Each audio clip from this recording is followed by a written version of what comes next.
Hello everyone, today we'll talk about how to fix or how to solve the problem of blocked accounts on the application of Chase app. You will go to settings.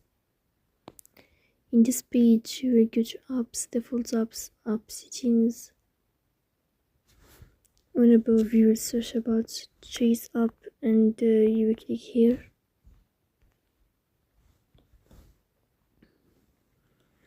Then this page of app info, you will click on first stop and you will click OK. Then you will enter to the window of storage. Here you will click on clear cache, but pay attention, don't click clear data because that can delete your account. In the end, you can turn off your phone and you can wait a moment to restart your phone again. So please don't forget to support us by like and subscribe. See you next time.